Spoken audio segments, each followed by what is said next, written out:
തുന്നാൻ കൊടുത്ത ഡ്രസ്സ് വാങ്ങാനാണ് ഞാൻ ശുഭാംഗിയുടെ വീട്ടിലേക്ക് പോകുന്നത്. എനിക്കവളുടെ വീട്ടിൽ പോയി വാങ്ങേണ്ട കാര്യമൊന്നുമില്ല.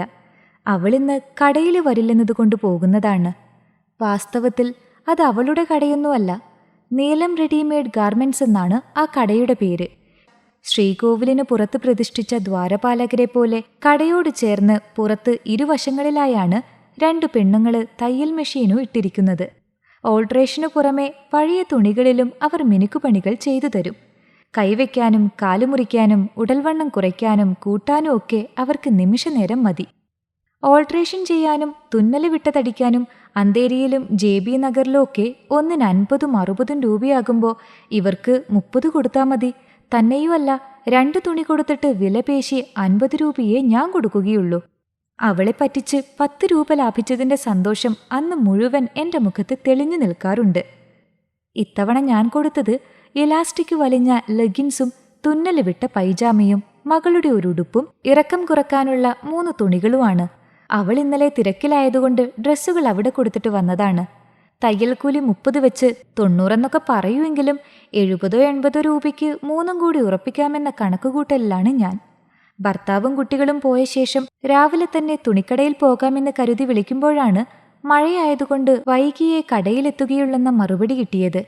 തലേന്ന് മുതൽ പെയ്യുന്ന മഴ ശക്തി പ്രാപിച്ചതിനാൽ തുന്നാനുള്ള തുണികളെല്ലാം വീട്ടിൽ കൊണ്ടുവന്നിട്ടുണ്ടെന്നും ദീദിക്ക് അത്യാവശ്യമെങ്കിൽ വീട്ടിൽ വന്ന് വാങ്ങാമെന്നും അവൾ പറഞ്ഞു. അവളുടെ താമസസ്ഥലത്ത് പോയി വാങ്ങുന്നതാണ് സൗകര്യപ്രദമെന്ന് എനിക്കും തോന്നി. Mukund ഹോസ്പിറ്റലിന് എതിർവശം main റോഡിനെ ഇടതുമാറി Marol pipe line റോഡിലൂടെ കുറച്ചുള്ളിലേക്ക് കടന്നാൽ പാരമൗണ്ട് ഹോട്ടലും അടുത്തായി വിനായക ഡിസ്പെൻസറിയും കാണാം. രണ്ടിനും ഇടയിലൂടെ കാണുന്ന ഗല്ലിയിൽ വലതുവശത്തെ 4ാമത്തെ കട. അതോ വീടോ എന്നോ മറ്റോ ആണ് വിലാസം പറഞ്ഞത്. 4 വർഷമായി ഇവിടെ താമസം തുടങ്ങിയിട്ടെങ്കിലും ഈ ഭാഗത്തൊന്നും വന്നിട്ടില്ല. അതുകൊണ്ട് ഇരുവശത്തും നോക്കിയാണ് നടത്തം. നല്ല മഴ, മണ്ണും ചെളിയും കൂടിക്കലർന്ന് വൃത്തിഹീനമായ ഇടുങ്ങിയ റോഡ്.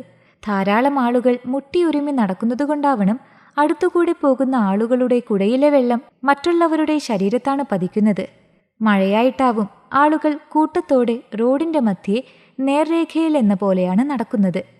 അതിനിടയിൽ കാറും ഓട്ടോറിക്ഷയും ബൈക്കുമെല്ലാം പാമ്പിഴയുന്നതുപോലെ വളഞ്ഞു പുളഞ്ഞ് ആളുകളെ വകഞ്ഞു മുന്നോട്ടു പോകുന്നുണ്ട്. പാരമൗണ്ട് ഹോട്ടലും വിനായക ഡിസ്പെൻസറിയും തിരഞ്ഞ് കൂടുതൽ മുന്നോട്ടു പോയെന്ന് തോന്നി. എതിരെ വരുന്നവരോട് പാരമൗണ്ട് ഹോട്ടൽ അന്വേഷിച്ചെങ്കിലും ആർക്കും ആ ഹോട്ടൽ അറിയില്ല. വിനായക ഡോക്ടറുടെ ഡിസ്പെൻസറി ചോദിച്ചപ്പോൾ പറഞ്ഞത് വന്ന വഴി തിരികെ നടക്കാനാണ്. അവസാനം ഡിസ്പെൻസറിയും അത്രമാത്രം വലിപ്പമുള്ള പാരമൗണ്ട് ഹോട്ടലും ഇടയ്ക്ക് ഉള്ളിലേക്കൊരു ഗല്ലിയും കണ്ടു. അപ്പോഴേക്കും നന്നായി മഴ പെയ്തു തുടങ്ങി. രാവിലെ ജോലിക്കും സ്കൂളിലും പോകുന്ന കുട്ടികളെ കൊണ്ട് ഗല്ലി നിറഞ്ഞിരുന്നു. സ്ലാബുകൾ നിരത്തിവെച്ച ഗല്ലിയിൽ കൂടി അവർക്കൊപ്പം ഒഴുകുന്ന മഴവെള്ളത്തിന് കടുപ്പമേറിയ ചായയുടെ നിറമായിരുന്നു.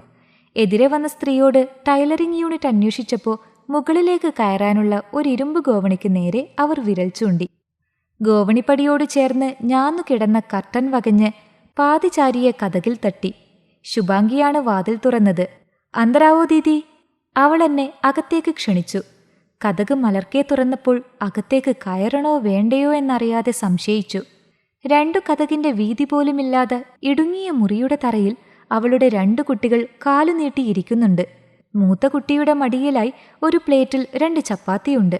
കുട്ടികളിരിക്കുന്നതിനടുത്തായി ഒരു മൂലയിൽ അലൂമിനിയത്തിന്റെ താരതമ്യേന വലിയ 2-3 ഡബ്ബകൾ ഒന്നിനു മുകളിൽ ഒന്നായി അടുക്കി വെച്ചിരിക്കുന്നു. ഇടതുവശത്തായി അല്പം പൊക്കിക്കെട്ടിയിടത്ത് സ്റ്റൗവും കുറച്ച് പാത്രങ്ങളും. അതിനുമപ്പുറം മൂറിയാണ്. പാത്രങ്ങൾ കഴുകാനും കുളിക്കാനും അത്യാവശ്യ ഘട്ടങ്ങളിൽ മൂത്രമൊഴിക്കാനും ഒക്കെ ഉപയോഗിക്കുന്ന മുട്ടുവരെ ഉയരത്തിൽ ചതുരാകൃതിയിൽ കെട്ടിമറച്ചതാണ് മൂറി. എന്നോടവൾ ഇരിക്കാൻ പറഞ്ഞില്ല. പകരം മഴ നനയാതെ കുറച്ചുകൂടി ഉള്ളിലേക്ക് കയറി നിൽക്കാൻ പറഞ്ഞു. പിന്നെ ഭിത്തിയിൽ ആണിയടിച്ച് തൂക്കിയിട്ടിരിക്കുന്ന അനേകം സഞ്ചികളിൽ ഒന്നിൽ നിന്നും എൻ്റെ ഡ്രസ്സ് നോക്കിയെടുക്കുന്നതിൻ്റെ തിരക്കിലേക്കവൾ ഊളിയിട്ടു. ഇടയ്ക്ക് കുട്ടികളെ വഴക്കു പറയുന്നുണ്ട്. ജൽദി ഖാലോ, സ്കൂൾ കാ ടൈം ഹോ ഗയാ. എന്നിട്ട് എൻ്റെ നേർക്കു തിരിഞ്ഞു. ബच्चे लोग स्कूल के जाने के बाद उनको अस्पताल लेके जाना है. കുട്ടികളെ സ്കൂളിൽ വിട്ടിട്ട് അവൾക്ക് ആരെയോ ഹോസ്പിറ്റലിൽ കൊണ്ടുപോകാനുണ്ടെന്നും കൂടാതെ കനത്ത മഴയിൽ ഗട്ടറിൽ നിറയുന്ന വെള്ളം വീടിനുള്ളിൽ കയറാനുള്ള സാധ്യതയുള്ളതിനാൽ കടയിൽ പോക്ക് വൈകുമെന്നും അവൾ പറഞ്ഞു. എന്റെ തുണിയടങ്ങിയ പ്ലാസ്റ്റിക് കവർ അവസാനം കണ്ടെടുത്തു. അതിനിടയ്ക്ക് കുട്ടികളോട് സംസാരിക്കുകയും തിരിഞ്ഞു നിന്ന് അടുപ്പിലിരിക്കുന്ന ചട്ടിയിൽ എന്തോ മസാല കൂട്ടിട്ട് ഇളക്കുന്നുമുണ്ടായിരുന്നു. ആഞ്ചൂറിട്ടിളക്കിയ വെണ്ടയ്ക്കയുടെ മണം പടർന്ന നഗരത്തിനപ്പോൾ ചവർപ്പ് രുചിയായിരിക്കണം. തും കഹാസെ ഹോ?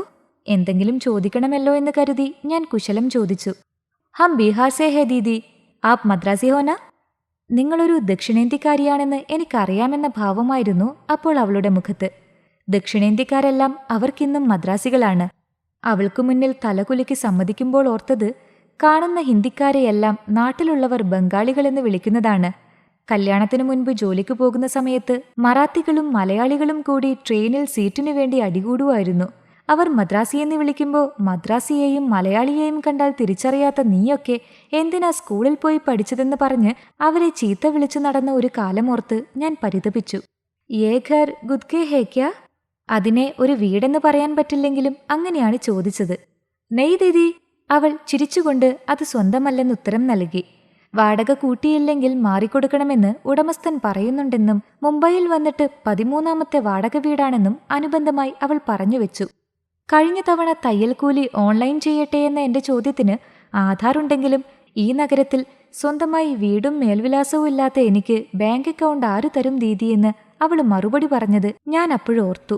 ഇടുങ്ങിയ വരാന്ത പോലുള്ള താമസസ്ഥലം നോക്കിക്കാണുമ്പോൾ തങ്ങളുടെ ഫ്ളാറ്റിൽ വാഷിംഗ് മെഷീനും മറ്റും വയ്ക്കാനുള്ള പാസേജിന് വീതി തീരെയില്ലെന്ന് ഭർത്താവിനോട് പരാതി പറഞ്ഞതോർത്തു. അപ്പോഴുണ്ടായ അസ്വസ്ഥത മറികടക്കാനായി ഞാൻ ആ കുട്ടികളിലേക്ക് കണ്ണുപായിച്ചു. രണ്ടുപേരും എന്തൊക്കെയോ വിശേഷങ്ങൾ പറഞ്ഞ് ചിരിച്ചുകൊണ്ടാണ് റൊട്ടി നുള്ളി തിന്നുന്നത്. ഞാൻ കടന്നു ചെന്നപ്പോൾ മുഖമുയർത്തി ആദരവ് പ്രകടിപ്പിച്ചതല്ലാതെ പിന്നീടവർ എന്നെ ശ്രദ്ധിച്ചിട്ടേയില്ല. പെട്ടെന്ന് മൂത്ത കുട്ടി പ്ലേറ്റ് കയ്യിലെടുത്തുയർത്തി. മാ, ദോഡീസി ബാജി ദേ ദോന? ചപ്പാത്തിക്ക് കഴിക്കാൻ അതിൽ കറിയൊന്നുമില്ലെന്ന് ഞാൻ അപ്പോഴാണ് ശ്രദ്ധിച്ചത്. തോഡീസി പപ്പാ കേലിയെ രനേ ദോന ബേട്ടാ.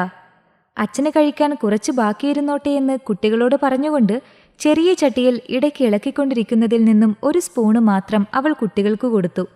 എനിക്കല്ലമ്മ, ഇവനു വേണ്ടിയാണെന്ന് ആ പെൺകുട്ടി ക്ഷമാപണത്തോട് പറയുന്നത് കേട്ടു. ഞങ്ങളുടെ സംസാരത്തിനിടയ്ക്കുണ്ടാക്കിയ ഒരു റൊട്ടി കൂടി കുട്ടികളുടെ പ്ലേറ്റിലേക്ക് ശുഭാംഗി ഇട്ടുകൊടുത്തു. ഞാൻ എന്റെ മക്കളെ ഓർത്തു. രാവിലെ വീട്ടിൽ നടന്ന സംഭവങ്ങളും സംഭാഷണങ്ങളും മനസ്സിലേക്ക് ഓടിയെത്തി. നന്ദൂട്ടി, ഇത്തിരി ദോശ നുള്ളി അമ്പാടിക്കൂടെ കൊടുക്കടി. അമ്മയ്ക്ക് വേറെ പണിയൊന്നുമില്ലല്ലോ, പിന്നെങ്ങാനും കൊടുത്താൽ മതി. ടിവിയും നോക്കി കാസറോളിൽ നിന്നും ദോശ പ്ലേറ്റിലേക്ക് എടുത്തിടുന്നതിനിടയിൽ സാമ്പാറിനു പകരം ചട്നിയാണെന്നറിഞ്ഞ ദേഷ്യത്തിൽ മകൾ പറയുന്നുണ്ടായിരുന്നു. ഇവരുടെ അച്ഛനെവിടെയെന്ന ചോദ്യത്തിന് അവൾ മോരയുടെ മുകളിൽ അടച്ചിരിക്കുന്ന തട്ടിലേക്ക് കൈ ചൂണ്ടി. അങ്ങനെയൊരു സ്ഥലം എന്റെ കണ്ണിൽപ്പെട്ടതേയില്ല. അപ്രതീക്ഷിതമായി അങ്ങനെയൊരാളെ കണ്ട പകപ്പിലായി ഞാൻ. തട്ടിൻമുകളിലായി തുണിയിൽ ചുരുണ്ടുകിടക്കുന്നത് ഒരു മനുഷ്യനാണെന്നത് എന്നെ അമ്പരപ്പിച്ചു. ഉസ്കോ ബുഖാർ ഹേ. ഭർത്താവ് പനിപിടിച്ചു കിടക്കുകയാണെന്ന് അവൾ സ്വതസിദ്ധമായ ചിരിയോടെയാണ് പറയുന്നത്. മൂടിപ്പുതച്ച് ചുരുണ്ടുകിടക്കുന്ന അയാളുടെ രൂപം ഞാൻ ഓർത്തുനോക്കി. അവളെയും മൂത്ത കുട്ടിയെയും പോലെ മെലിഞ്ഞിട്ടാവണം. ഒരു ചെറിയ കുട്ടി കിടക്കുന്നത് പോലെയാണ് തോന്നുന്നത്. അയാൾ എങ്ങനെ ആ തട്ടിൻപുറത്ത് വലിഞ്ഞു കയറി കിടന്നിട്ടുണ്ടാവുമെന്നാണ് എന്നെ കുഴപ്പിച്ചത്. അത്രയും നേരം പടിയിൽ അകത്തേക്കോ പുറത്തേക്കോ എന്നറിയാതെ നിന്ന എന്നെ മറികടന്ന് നേരത്തെ എടുത്തുവെച്ച തുണിസഞ്ചിയും മാറത്തടുക്കി പിടിച്ച് അവൾ മഴയത്തേക്കിറങ്ങി. 1 മിനിറ്റിൽ വരാമെന്ന് പറഞ്ഞ് കുത്തനെ ചാരിവെച്ചിരുന്ന കോണിപ്പടി ഒരഭ്യാസിയെപ്പോലെ ചാടിക്കയറുന്നത് ഞാൻ അത്ഭുതത്തോടെ നോക്കി നിന്നു. പിന്നെ തിരിഞ്ഞ് മൂടിപ്പൊതിച്ചു കിടക്കുന്ന രൂപത്തെയും കുട്ടികളെയും. മൂത്ത കുട്ടി റൊട്ടി കഴിക്കുന്നുണ്ട്. അതിൻ്റെ കൂടെ പിച്ചിപ്പറിച്ച് ഇത്തിരി മാത്രമുള്ള വെണ്ടക്കക്കറിയിൽ തൂത്ത് ചെറുതിൻ്റെ വായിൽ വെച്ചു കൊടുക്കുന്നുമുണ്ട്. രാവിലെ ടിഫിനും വാട്ടർ ബോട്ടിലും സ്കൂൾ ബാഗും ഒരുക്കുന്ന തിരക്കിലായിരുന്നു താൻ. പ്ലേ സ്കൂളിൽ പോകാനുള്ള ഉത്സാഹത്തിൽ അമ്പാടി യൂണിഫോം കയ്യിൽ പിടിച്ച് നടക്കുന്നത് കണ്ടു. നന്ദൂട്ടി, മോനെ യൂണിഫോം ഇടാൻ സഹായിക്കടേ. ഇങ്ങനെ പറഞ്ഞിട്ടും കേട്ട ഭാവം നടിക്കാതെ മകള് കിട്ടിയ സമയത്തെന്റെ മൊബൈലിൽ റീലും നോക്കിയിരിക്കുകയായിരുന്നു. ഗഡേ ഹോജ. ആ കൊച്ചു പെൺകുട്ടിയാണ്. അനുജനെ എഴുന്നേറ്റ് നിർത്തി യൂണിഫോം നിക്കർ ധരിപ്പിക്കുകയാണ്. അവൻ വീഴാതിരിക്കാൻ മുട്ടുകുത്തിയിരിക്കുന്ന അവളുടെ തോളിന്റെ ഇടതുവശത്ത് പിടിക്കാനും അവൾ പറയുന്നുണ്ട്. കളിച്ചിരിയോടെ സ്കൂളിലേക്ക് പോകാനൊരുങ്ങുന്ന ആ കുഞ്ഞുങ്ങളുടെ ലോകത്ത് അവർ മാത്രമേ ഉള്ളെന്ന് തോന്നി. പുറത്ത് മഴ കൂടുന്നുണ്ടായിരുന്നു. ആ കുഞ്ഞുങ്ങൾക്ക് അസൗകര്യമാകുമോ എന്ന ചിന്തയിൽ വാതിലും കടന്നുള്ളിലേക്ക് കയറി ഞാൻ ഒതുങ്ങി നിന്നു. പുറത്ത് കനക്കുന്ന മഴ കണ്ടതും പെൺകുട്ടി പ്ലാസ്റ്റിക് സഞ്ചിയിൽ തൂക്കിയിട്ടിരുന്ന ഒരു കവറിൽ നിന്നും മഴക്കോട്ടെടുത്ത് അവനെ ധരിപ്പിച്ചു. പിന്നെ മാറി നിന്ന് ചാഞ്ഞും ചെരിഞ്ഞും തന്റെ അനിയനെ നോക്കി എല്ലാം ശരിയല്ലേ എന്ന് ഉറപ്പുവരുത്തി. മുന്നിലുള്ള ഗട്ടറിലെ കറുത്ത മലിനജലവും ഗല്ലിയിൽ തങ്ങി നിന്ന ചുവന്ന കലക്കവെള്ളവും കൂടിക്കലരുന്നതിന് സാക്ഷിയായി ഞാൻ നിശബ്ദം നിന്നു. നഗരത്തിന് ചിലപ്പോഴൊക്കെ കെട്ട മണമാണെന്ന് മഴ ഓർമ്മിപ്പിച്ചുകൊണ്ടിരുന്നു. ഹോഗയാ ദീദി യെല്ലോ. നിറഞ്ഞൊഴുകുന്ന മലിനജലത്തിൽ ആണ്ടുപോയതുപോലെ നിന്ന ഞാൻ ആ ശബ്ദം കേട്ട് ഞെട്ടി. കോണിപ്പടിയിറങ്ങുമ്പോൾ നനഞ്ഞ ശരീരം സാരിത്തുമ്പുകൊണ്ട് തുടച്ചുകൊണ്ട് ശുഭാംഗി കയറി വന്നു. തുണികൾ ഭദ്രമായി പ്ലാസ്റ്റിക് കവറിലാക്കി അവൾ എനിക്കു നേരെ നീട്ടി. 3 തുണിക്ക് കൊടുക്കേണ്ട 90 രൂപയിൽ 10 രൂപ നേരത്തെ എടുത്തുമാറ്റി ബാക്കി 80 രൂപ കയ്യിലിരുന്നത് ഞാൻ മുറുകെ പിടിച്ചു. മാ മുझे इस बार नया रेनकोट खरीद के देना പ്ലീസ്. ഞാൻ നിൽക്കുന്നതുകൊണ്ടാവണം പെൺകുട്ടി സ്വകാര്യം പോലെ പറയുന്നത്. മകളെ നോക്കി ശുഭാംഗി തലകുലുക്കി. സ്കൂൾ ബാഗുകൾ ചുമലിലേറ്റി പഴകിച്ചുളുങ്ങി പലയിടത്തുമുള്ള കീറലുകൾ നെടുകയും കുറുകയും കൂട്ടിയടിച്ച ഒരു മഴക്കോട്ടുമിട്ട് അനിയന്റെ കയ്യും പിടിച്ച് അവൾ പുറത്തിരമ്പിപ്പെയ്യുന്ന മഴയിലേക്കിറങ്ങി. ചെറിയ കുട്ടിയുടെ മുട്ടറ്റത്തോളം എത്തി നിൽക്കുന്നുണ്ട് മലിനജലം. ഞാൻ ശുഭാംഗിയെ നോക്കി. അവളുടെ കണ്ണുകൾ മക്കൾക്ക് പിറകെയായിരുന്നു. പുറത്ത് ആളുകൾ നടക്കുന്നതിനനുസൃതമായി ചെളിവെള്ളം വീടിനുള്ളിലേക്ക് ഓളം വെട്ടി നിൽക്കുന്നുണ്ട്.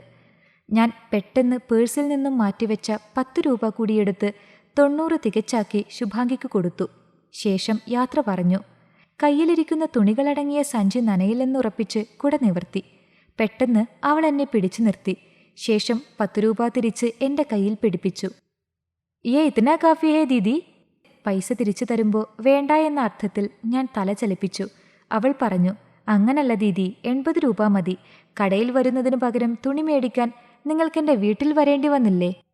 പുറത്തിറങ്ങി നടക്കുന്ന എൻ്റെ ഓരോ കാലടിയിലും ഓളം വെട്ടുന്ന ചെളിവെള്ളം അവളുടെ വീടിനുള്ളിൽ കയറുമെന്ന് എനിക്കുറപ്പുണ്ട്. തിമിർത്ത് പെയ്യുന്ന മഴവെള്ളത്തിൽ റോഡും വാഹനവും കടയും ഗല്ലിയും വീടുമൊക്കെ വർഷാവർഷം മുങ്ങിക്കുളിക്കാറുണ്ട്. എൻ്റെ മുന്നിൽ നടക്കുന്ന 2 കുട്ടികളും നനയാതിരിക്കാൻ അവർ ധരിച്ചിരിക്കുന്ന കീറിയ റെയിൻകോട്ട് ക്രമീകരിച്ചു പിടിച്ച് മഴയെ പ്രതിരോധിക്കുന്നതും കണ്ട് ഞാൻ നടന്നു.